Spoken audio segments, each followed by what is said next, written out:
Hi, I'm Debbie Moraes, and this is Legal Matters, a program designed to address the critical issues facing consumers and businesses today. It's legal information, practical solutions, and straight talk about a wide variety of topics from finance and family to Social Security, workers' compensation, and more. At the end of every segment, we always invite our listeners, our viewers, to email in questions about previous programs. And, of course, in these past segments, we've covered quite a few topics, and we now have 2 questions for our attorneys, Jackie Grasso and David Bazaar, to address. So, here we go. First question, tied into what we have done recently. I moved from my rental when my lease expired. I left the apartment in good condition, but the landlord refuses to return my security damage deposit. What can I do? Okay, if a landlord is keeping a damage deposit for any reason at all, he or she has to, within a certain period of time, send a letter to the tenant explaining why they would be retaining that deposit. If there are repairs that need to be made, they also have to include in that letter an estimate of what the repairs, what the cost of the repairs would be. They cannot bill you for normal wear and tear. So if there's a little stain on the carpet, there's no reason for a landlord to retain a security deposit. If there's no estimate at all, or there's no reason given to you at all from a landlord, you are entitled to your deposit back. And another thing to point out, too, is in Rhode Island you have a certain period of time. You have to let your landlord know what your forwarding address is. The tenant has that requirement for the landlord to be able to send the letter. Mm-hmm. So you have to make sure the landlord has a forwarding address for you. So if the landlord continues to refuse to return the security deposit, then he or she can be liable up to treble damages, which is a legal term for triple damages. And in fact, you can get counsel fees as well. And one other point I would note here is in Massachusetts, when a landlord takes a security deposit, they have to, by law, put that money into a separate interest-bearing account. It cannot be commingled in their own personal funds, and the tenant is entitled to interest once per year, in accordance with whatever the normal interest rate is. Is that enforceable? Yes, it is. Oh, yes, it is. I've defended a lot of landlord-tenant cases where landlord may be trying to evict a client, and I've counterclaimed for violation of security deposit law. So it is enforceable. It's very strict in Rhode Island. What's the normal? I mean, in Mass. Excuse me. What's the normal time period that the landlord has to send back that security deposit with the interest? In Massachusetts, you require interest. Rhode Island doesn't require the landlord to keep it in an interest-bearing account. Oh, okay. And Rhode Island's 30 days from the date you move out. The letter has to go out, yes, or the refund has to come. Yes. Okay, good. Second question. The bank told us as homeowners what they would accept for the sale of our house. We've since moved and are now carrying 2 mortgages. Finally, we got that price, and now the bank says that they want more. We're very close to foreclosure. What can we do? What can they do? I assume that question is talking about a short sale where the sale price is less than the payoff on the mortgages, which is a common thing nowadays. What they can do, well, if it's not in writing, I don't think there's much you can do.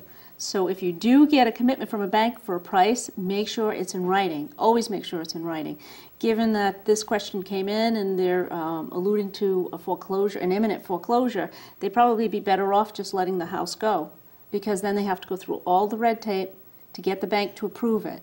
I think it's wise for anybody that's facing this short sale situation to enlist the services of a realtor who specializes in short sales or an attorney who specializes in short sales. And I should point out as well that they do not have to pay for those services. It's the bank that allows funds for payment of those services. And that's true in Rhode Island, Mass? Yes. Right, both. Yes.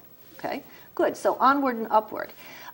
We said that we were going to be covering family law, and I think most people automatically assume, Dave and Jackie, that means divorce, but that's not just and only. Apparently, family court law has a wide net, and I think we probably need to start somewhere, so let's plan on what does that actually cover, and then we'll zero in on divorce at either this segment, or perhaps we'll have to wait to another one. So what does family law Maybe consist of? by way of background, we could talk a little bit about the history and formation of family court in Rhode Island.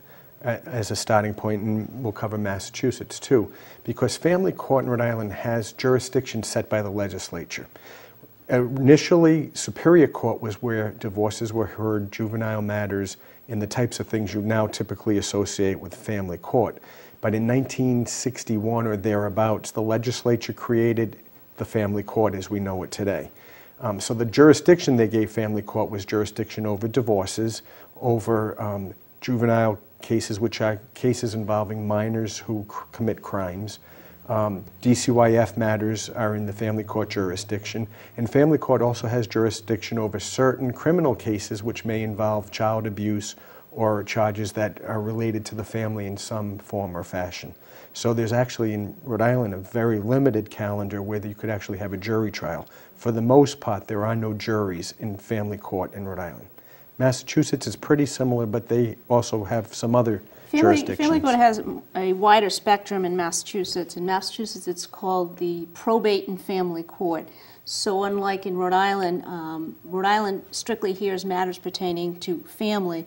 Massachusetts family court judges are also empowered to hear probate matters, so estates, guardianships, probating a will. So it all comes under that purview of that family court jurisdiction. Family court also deals with similar issues as what David's alluding to. We also have a separate court that's set up called juvenile court.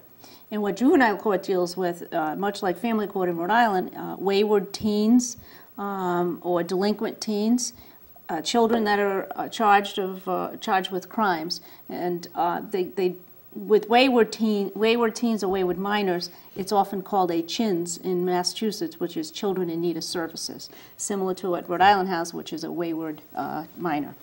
Yeah, and when we get into some more discussion on the different aspects of each jurisdiction and each type of matter that the court has jurisdiction over, we can explain, the different types of charges that can be brought against a juvenile, wayward versus delinquency, which is sort of maybe similar to a misdemeanor versus a felony. Yeah.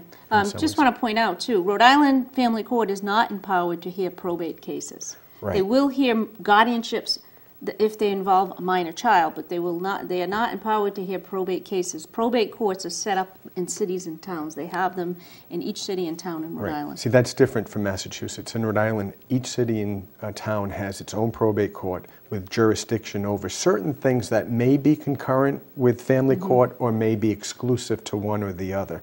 Adoptions, for example, if it's an adoption of a minor, would be heard in family court, whereas you can have adoptions of people who are over 18. That would be probate court. There are enough nuances there to take up a segment. Never It mind. is very interesting Yes. and a lot of nuances. Well, let's see if we can start with divorce, shall we? Okay. Okay, so from the division of assets to anguish for children, it's in the families, it's nothing but a painful event start to finish. So it's also a process that has to be managed, and I think it probably would be a good thing for you two to go through what that process is and how do we best handle it. Sure. And again, it's slightly different, Rhode Island versus Massachusetts. So I'll start with Rhode Island. Sure. You jump in. But let's suppose we have a situation where the husband and wife, some assets, house, bank accounts, retirement accounts. A lot of people overlook the retirement account, which is part of the marital estate usually, and maybe a few other assets, 2 children, 1 dog. Give And them a cat too. goldfish. Okay. So what happens is the case is filed in court, and in Rhode Island you can select one of 2 tracks. The first one we can call the uncontested or nominal track, which means we think it's going to be worked out before we get to court, and if it is, the judge will hear it approximately 60 days after it's filed. 90 days later it would be final. This is the procedural track that I'm explaining. If it's not going to be uncontested, or if it changes track along the process, it goes to the contested track and has some other procedural things that we'll talk about. But there's also the substantive issues that you're going to want to know.